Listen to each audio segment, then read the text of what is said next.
वक्फ board में अब UP में भी 2 गैर मुस्लिम और 2 मुस्लिम महिलाएं शामिल होंगी। इस पर समाजवादी पार्टी का क्या कहना है? हमारे साथ समाजवादी पार्टी के लखनऊ के विधायक रविदास मल्होत्रा हैं।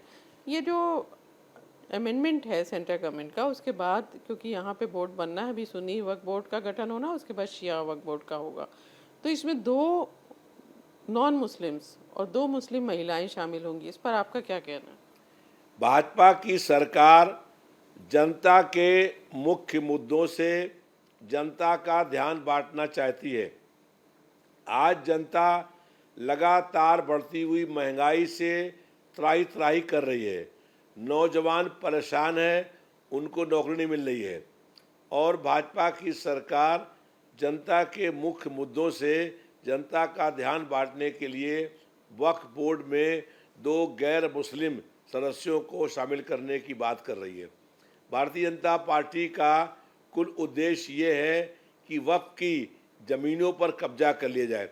भाजपा के नेताओं की निगाहें हैं कि वक्फ भूमि पर कब्जा करने का, इसीलिए वक्फ कमेटी में 2 गैर मुस्लिम लोगों को शामिल करने का प्रयास है कि उनके माध्यम से वक्फ की ज़मीनों पर कब्जा करने का काम भाजपा की सरकार करेगी।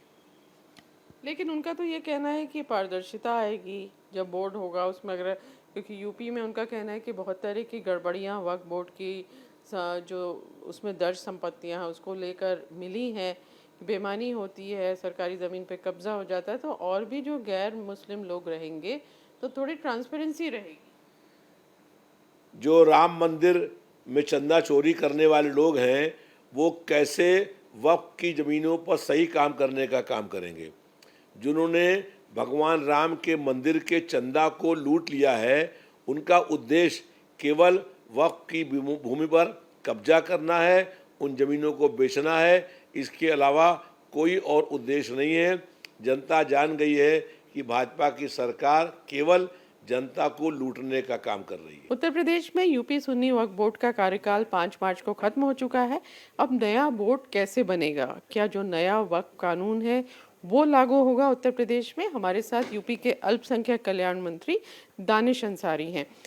अब जब हम देखेंगे ये नया बोर्ड या बाकी शिया वक्फ बोर्ड जब बाद में बनेगा तो वो किस तरह से उसका गठन होगा?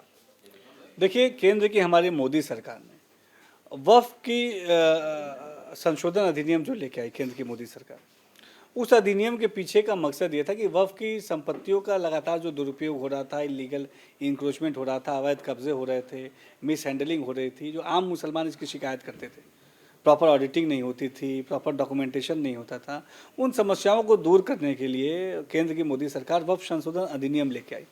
उस अधिनियम में कई सारे प्रावधान थे जिससे वक्फ की जो संपत्ति है उसकी सुरक्षा हो पाए, उसकी ऑडिटिंग हो पाए, उसका डेवलपमेंट हो पाए, उसकी प्रॉपर मैनेजमेंट हो पाए, अवैध कब्जे वहाँ से हटाए जा सकें। उसके साथ साथ वक्फ बोर्ड के फॉर्मेशन के लिए भी नई नियमावली केंद्र के इस वक्फ संशोधन अधिनियम में बन के आई, जिसमें पिछड़े समाज के पासमानदा मुसलमानों का रिप्रेजेंटेशन होना चाहिए, मुस्लिम महिलाओं का रिप्रेजेंटेशन होना चाहिए, जो माननीय सांसद या माननीय विधायकगण हैं उनका रिप्रेजेंटेशन होना चाहिए, जो ऐसे 2 गैर मुस्लिम सदस्य हैं उनका रिप्रेजेंटेशन होना चाहिए। तो ऐसा एक गाइडलाइन जो सेंट्रल की वक्फ संशोधन अधिनियम के बाद आया, उस अधिनियम को देखते हुए आने वाले दिनों में जो उत्तर प्रदेश में जो वक्फ बोर्ड का जब गठन होगा तो उसी अधिनियम के संशोधित अधिनियम के रोशनी में उत्तर प्रदेश के वक्फ बोर्ड का भी गठन होगा। तो क्या माने जब ये नया बोर्ड बनेगा तो उसको हम किस तरह से देखेंगे, कितना बदलाव देखेंगे? पहले क्या होता था और अब क्या होगा? देखिए, ये तमाम सकारात्मक बदलाव हैं जिसका एक बहुत सकारात्मक प्रभाव वक्फ बोर्ड को अपने मैनेजमेंट को बेहतर तरीके से लागू करने में होगा। आप देखिए, उस संशोधन में उम्मीद पोर्टल जो है, उसी संशोधन के बाद उम्मीद पोर्टल को लॉन्च किया सेंट्रल गवर्नमेंट ने, जिसमें कंपल्सन किया गया हर स्टेट को कि आप अपने वक्फ की जितनी संपत्तियां हैं वो उम्मीद पोर्टल पे दर्ज करें, ताकि सही आंकड़े कितनी ही वक्फ की संपत्तियों के वो आंकड़े आएँ, कितनी वक्फ की संपत्तियां कितने हेक्टेयर में है, कितनी लैंड है, हमारा लैंड बैंक कितना है, इसकी जानकारी हो। क्योंकि आज तक अभी कोई इसके लिए कॉन्क्रीट कोई जानकारी नहीं थी, कोई कॉन्क्रीट मैनेजमेंट नहीं था। तो उम्मीद पोर्टल के आने के बाद जब वक्फ की संपत्तियों ऑनलाइन दर्ज हुई, इसका बहुत फ़ायदा हुआ, एक प्रॉपर डॉक्यूमेंटेशन हुआ। ऐसे ही जब वक्फ बोर्ड का फॉर्मेशन होगा, इसमें समाज के सभी वर्गों का इसमें रिप्रेजेंटेशन रहेगा, मुस्लिम महिलाओं का रिप्रेजेंटेशन रहेगा, पिछड़े पासमानदा मुसलमानों का रिप्रेजेंटेशन रहेगा, जो हमारे वफ़ से संबंधित जो एक्सपर्ट है उनका रिप्रेजेंटेशन रहेगा, दो गैर मुस्लिम सदस्य इसमें नामित होने हैं उनका रिप्रेजेंटेशन रहेगा। तो एक सुचारू रूप से वक्फ बोर्ड के फॉर्मेशन को गठित करते हुए वक्फ की जो मंशा है कि इससे मुस्लिम समाज का भला हो, विकास हो, उस मंशा को धरातल पर उतारने की नीयत ये हमारी मोदी सरकार की है। तो अभी तक जो बोर्ड है आपका, उसमें नॉन मुस्लिम लोग नहीं हैं, उसमें महिलाएं नहीं हो सकती। देखिए, पहले इसका स्पेसिफिकेशन नहीं था, इसको मैंडेटरी नहीं किया गया था, इसको मेंशन नहीं किया गया था। लेकिन अब नया संशोधन अधिनियम आने के बाद, वक्फ संशोधन अधिनियम आने के बाद, ये जो नया अमेंडमेंट है, इससे यकीनी तौर पे इससे सबको रिप्रेजेंटेशन मिलने के दरवाजे खुले, मुस्लिम महिलाओं को रिप्रेजेंटेशन मिलने के दरवाजे खुले। वक्फ बोर्ड में अगर महिलाएं नहीं होंगी, जो हमारी देश की आधी आबादी है, नारी शक्ति हैं, बिना उनके रिप्रेजेंटेशन के वक्फ बोर्ड कैसे काम करेगा। जो पिछड़े पासमानदा मुसलमान हैं, जो मुसलमानों में 85% जो मुस्लिम आबादी वो पिछड़े मुसलमानों की है, बिना उनके रिप्रेजेंटेशन के कैसे काम होगा। 2 गैर मुस्लिम सदस्य रखने का भी प्रावधान है इसमें। तो जो वक्फ संशोधन अधिनियम तमाम जो अमेंडमेंट्स लेके आया है, तमाम जो सुझाव लेके आया है, ये अमेंडमेंट्स, ये सुझाव यकीनी तौर पे वक्फ के संपत्ति को दुरुस्त करने में, उसके विकास में काफ़ी सार्थक सिद्ध होंगे। जैसे सुन्नी वक्फ बोर्ड की बात करें तो कितने मेंबर उसमें अभी हैं, और अब जब नया बनेगा तो कितने मेंबर होंगे और कौन कौन होगा? थोड़ा देखिए, पहले का प्रावधान ये था कि पहले सरकार मेंबर्स नियुक्त करती थी और वो मेंबर जो है चेयरमैन की वोटिंग करते थे। नया जो संशोधन है उसमें ये अमेंडमेंट है कि चेयरमैन डायरेक्ट गवर्नमेंट नियुक्त करेगी, बाकी जैसे बोर्ड निगम में नियुक्त करती है, डायरेक्ट चेयरमैन नियुक्त होंगे। 11 मेंबर्स वक्फ बोर्ड में 11 मेंबर्स आएंगे।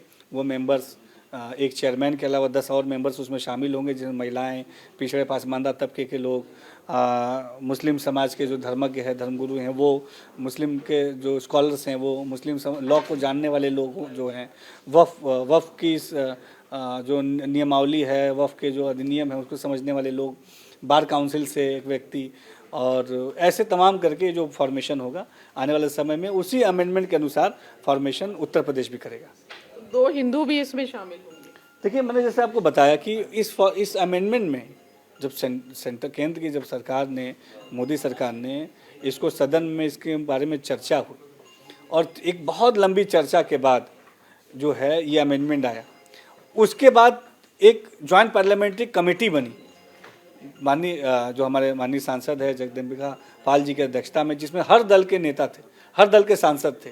कांग्रेस के भी सांसद थे, आम आदमी पार्टी के दल के भी सांसद थे, भारतीय जनता पार्टी के, कांग्रेस पार्टी के, हर दल के सांसद जेपीसी में थे। वो ज्वाइंट पार्लियामेंट्री कमेटी पूरे देश में उन्होंने भ्रमण किया। उत्तर प्रदेश भी आए थे, जम्मू कश्मीर गए, महाराष्ट्र गए, वेस्ट बंगाल गए। तो उन्होंने पहला जो है सदन में बिल पास हुआ। उसके बाद जब सदन में चर्चा हुई तो इस बिल को और बेहतर बनाने के लिए एक जेपीसी ज्वाइंट पार्लियामेंट्री कमेटी बनाई गई। उस कमेटी ने भी अपने रिपोर्ट को जो है सबमिट किया, और उस कमेटी की रिपोर्ट सबमिट होने के बाद, ज्वाइंट वक्फ अमेंडमेंट आने के बाद, जो भी नियमावली है उस नियमावली के अनुसार ही हर स्टेट को उस नियमावली के अनुसार ही अपने जो वक्फ बोर्ड का गठन करना पड़ेगा। उस नियमावली में 2 गैर मुस्लिम सदस्य का भी ऐसा प्रावधान है कि रखने हैं। तो निश्चित तौर पे उत्तर प्रदेश में भी जब वक्फ बोर्ड का गठन होगा माननीय मुख्यमंत्री जी के दिशा निर्देश पे, तो उस नियमावली के अनुसार ही जो प्रावधान है उस प्रावधान के अनुसार होगा। अगर हम यूपी की बात करें तो जो गैर मुस्लिम सदस्य रखे जाएंगे या महिलाएं उस बोर्ड में आएंगी, तो इसका क्या फ़ायदा आप देखते हैं और कितनी ज़रूरत आप इसकी समझते हैं?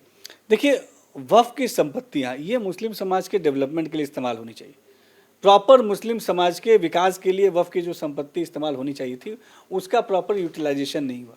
इतना बड़ा लैंड बैंक होने के बावजूद मुस्लिम समाज लगातार आर्थिक रूप से, सामाजिक रूप से, शैक्षणिक रूप से पिछड़ता गया, क्योंकि कुछ ऐसे लोग थे, चंद ऐसे लोग थे जो वक्फ बोर्ड पे काबिज थे, वक्फ माफिया थे। इनको अगर हम वक्फ माफिया कहें तो ज़्यादा बेहतर होगा। वो वक्फ माफियाओं ने एक लंबे समय तक ये काम किया कि उन्होंने वक्फ की संपत्ति को और मुसलमानों के डेवलपमेंट को, दोनों को अलग रखा। उन्होंने जानबूझ के वक्फ की संपत्तियों पर अवैध कब्जे किए, इलीगल इंक्रोचमेंट किए, उनके वक्फ की संपत्तियों को खुर्द-बुर्द किया, उसके डॉक्यूमेंटेशन में हेर-फेर किया, और एक इस पर कार्रवाई भी हुई। उत्तर प्रदेश में योगी सरकार ने ऐसे लोगों पर कार्रवाई भी की जिन्होंने वक्फ की संपत्तियों के साथ खिलवाड़ किया। वक्फ की संपत्तियों को अपना निजी संपत्ति बनाने का काम किया, वक्फ की संपत्तियों पर अवैध इंक्रोचमेंट किया, जो है जानबूझ के अपने नज़दीकी लोगों को मुतवल्ली बनाया गया, जानबूझ के जो है उसकी प्रॉपर ऑडिटिंग नहीं कराई गई। जितना रेवेन्यू वक्फ बोर्ड की संपत्ति से हासिल हो सकता था वो रेवेन्यू जनरेट नहीं होता। मान लीजिए वक्फ की एक संपत्ति है, लखनऊ में उदाहरण के तौर पे वक्फ की संपत्ति है जहाँ से रेवेन्यू एनुअल 1 लाख जनरेट हो सकता था, वहाँ पे एनुअल 5,000 भी रेवेन्यू जनरेट नहीं हुआ। तो आप ये सीधे सीधे मुस्लिम समाज के हितों की हानि थी।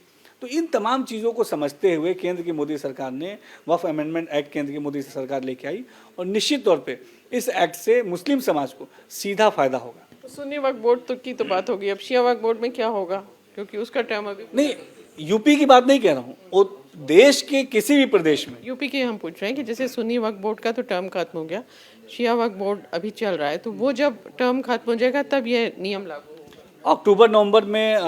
अक्टूबर या नवंबर 2026 में शिया वक्फ बोर्ड का भी जो टेन्योर ख़त्म होने वाला है, और उस टेन्योर के ख़त्म होने के बाद जो नया फॉर्मेशन वक्फ बोर्ड का होगा, शिया वक्फ बोर्ड का या सुन्नी वक्फ बोर्ड का, तो वो नए नियमावली के अनुसार ही उस वक्फ बोर्ड का गठन होगा। बहुत शुक्रिया हमसे बात करने का। तो इस तरह से दानिश अंसारी का कहना है कि जो सारे नियम हैं, ये जो गैर मुस्लिम सदस्य होंगे या महिलाएं होंगी, तो ये वक्फ का कामकाज और बेहतर तरीके से हो पाएगा। कैमरामैन राजीव राय के साथ रुचि कुमार, इंडिया टीवी, लखनऊ।